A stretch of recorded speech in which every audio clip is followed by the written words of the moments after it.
the latest Nikon Z6III rumors. Let's talk about it.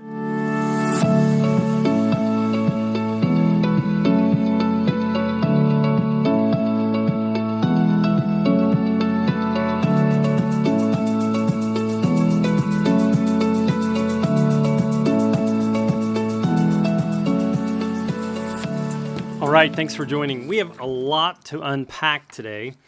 I meant to get this out in late December, but with the holidays, I didn't get it out. And then last week I had COVID. So anyway, it's just been a bit of a crazy start to the new year. But we have lots to unpack, and there's a number of things about the latest rumors with the Nikon Z6III that nobody's mentioning, nobody's talking about, and to me they're important, or they could be important anyway.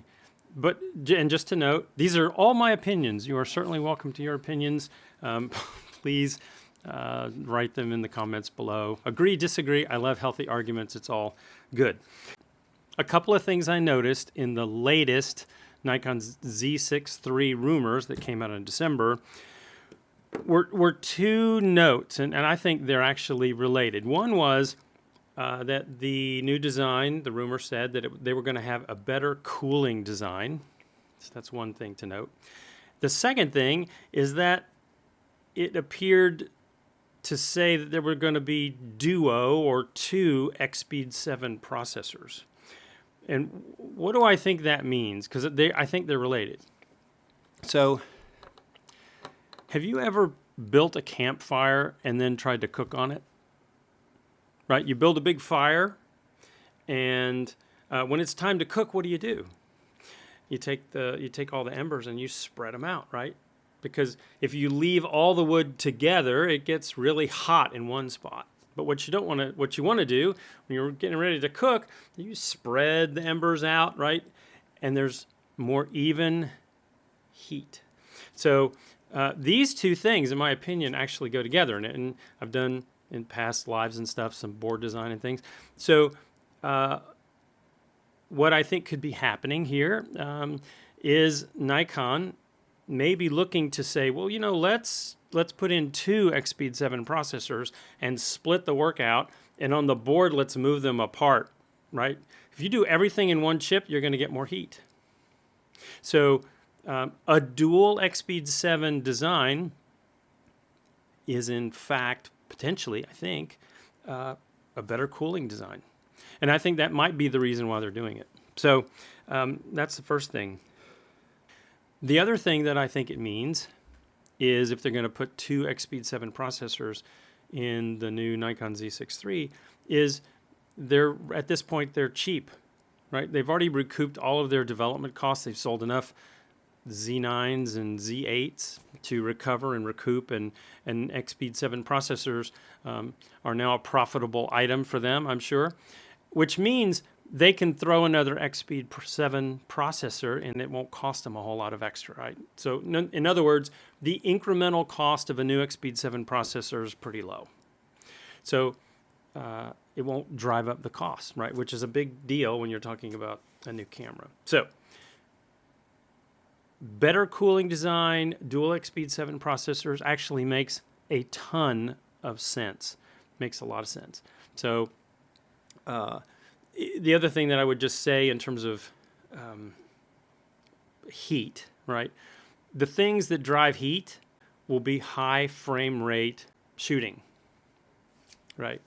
So high frame rate video or high frame rate stills, that's what's going to drive the most heat, right, inside of an X-Speed 7 processor. So what Nikon may be doing here is offloading maybe focus or something. Maybe all the focusing and other elements will be on one X-Speed 7 processor, and the actual just the taking of the pictures or the high frame rate video will be on the other one. Spread the heat out, make it a lot more efficient that way. So that's what I think that means. Now let's talk about what that doesn't mean. A dual X-Speed 7 design doesn't automatically mean, and I don't think it will mean, that the Z6III is going to run circles around the Z8 and the Z9, right? I don't think that's the case. They're just doing it to manage heat, right? So I'm sure it's going to perform about the same.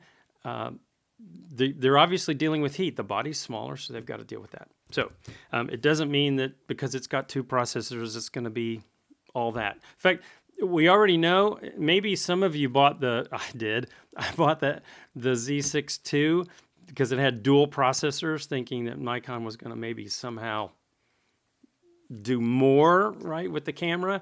And as it turns out, they really didn't. I mean, it runs a little faster, it has bigger buffer, but by and large, from a focusing, from a capability perspective, it's the same as all the other Xpeed 6 bodies, right? So having dual processors didn't dramatically change the capabilities of the camera. It's not going to dramatically all of a sudden make the Z6III twice as good as the Z9. Now let's talk about the sensor. Why is Nikon making a new sensor for the Z6III? First of all, the current sensor for the Z6II is what's in the new ZF, right? Essentially, and let's face it, the ZF is just a repackage. There's not a whole lot of new tech in the ZF.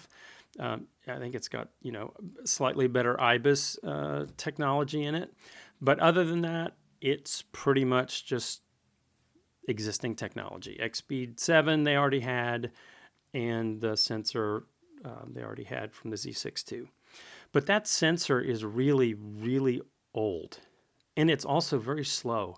The readout speed, depending on how you do it, but give or take, the readout speed of the Z6II sensor on the Z6II is about 50 milliseconds, right? So in comparison, the readout speed of the Z9 is 4 milliseconds, right? So twice the megapixels and incredibly fast readout speed, right? So Nikon has the technology to dramatically improve the readout speed of these sensors. Now, the Z9 sensor clearly is a stack sensor, and there has been back and forth, actually mostly forth.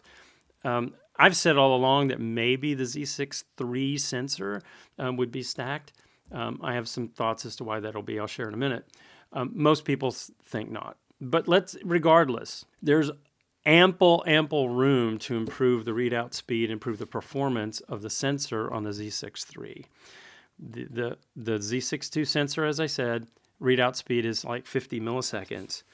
When I say there's ample room to improve the sensor readout speed, we can just compare that to the Canon R6II. So the Canon R6II has a 24-ish megapixel sensor, and its readout speed is 14 milliseconds, right? And it's not stacked. So, and it's a couple of years old, that sensor. So there's a new sensor coming out. In my view, what I think Nikon is going to do, I've got another view in a minute, but Nikon is going to, or needs to, put out a new sensor for the performance of the Z6III, and I think they're going to dramatically improve the readout speed. They're going to go from 50 milliseconds of the current one to 14 or less even, right? They've had some, hopefully some advantages of time, improvements in technology. Clearly Nikon knows how to put in the right circuitry to get more and more out of these sensors in terms of readout speed. So I'm thinking maybe somewhere between 7 to 11, 12 milliseconds, possibly, right, in a non-stacked sensor. So that'll just improve everything about the camera, make it very balanced in terms of the overall throughput of the workflow from taking the picture all the way into storage. So just a little note there. I think they're going to dramatically improve, and that's why they're building a new sensor. Right? The old one's just really slow. Also, another note on the sensor. I ran a little survey for people who are interested in the Z6III, and I said, hey, where are you in terms of what you'd like to see with the sensor in terms of megapixels? And I'll put the chart up here, but basically 62% of photographers interested in the Z6III hope that it's going to be like a 33 megapixel sensor instead of 24. So the vast, certainly majority of photographers are hoping for more megapixels. I think generally the folks who are doing that, kind of myself included, if you're doing wildlife photography with your camera and you're always cropping in, I think everybody's hoping for a 15 megapixel crop instead of the current 10 megapixel crop that we have today. So, we'll see. We'll see what it is. But anyway, 62% of you were hoping that it's 33 megapixels. I'm sure Nikon knows that. But the rumors still seem to suggest that it's going to be 24. I have some thoughts as to why that might be in a little later on in the session here. Anyway, so there you go with the sensor. We'll see. We got a lot of things coming soon. I think we're going to get some information will be coming out near the end of January, maybe February, right? Some more rumors because apparently there's like this big hands-on networking event on the island of Lanzarote or the city of Lanzarote coming up this week, actually. So we'll see. All right, so that's just a quick note on a couple of things that no one was really talking about. There's plenty of other people talking about the Z6III, other things. I won't delve into all that. But I just wanted to cover those few things because nobody seemed to be talking about them, and I think they're important. Now, I'm going to kind of jump out into conjecture land for a minute, as if everything I already said was a conjecture. Everything here is conjecture in a sense, right? Because we're just talking about rumors.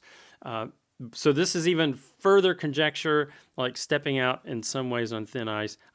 This is probably completely wrong, but it's interesting to me, right? So I'm gonna say it.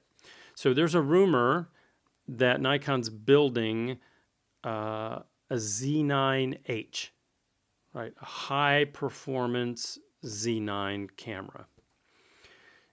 And the rumors suggest, and this is where this conjecture, like I'm kind of way out there, but just, it's my channel. So the Z9H sensor is half the megapixels of the Z9, which is 24 megapixels, just like the new Z6III, potentially, right? The Z9H also could really benefit from dual X-Speed 7 processors, I would think, right? To do even as, like, if you're going to build a Z9 high performance, wouldn't you rather have 2 X-Speed 7 processors instead of 1 with half the megapixels to deal with? I would think so. Gosh, that sounds a lot like the Z6III board. Interesting, right? The new Z9H, it's clearly going to have a new sensor, right? There is no Nikon 24 megapixel sensor that's fast enough to do what a Z9H is really going to be all about, right? So there's going to be a new 24 megapixel sensor that Nikon's going to build for the Z9H, if that rumor is true. Gosh, it just like the Z6III. A new 24 megapixel sensor.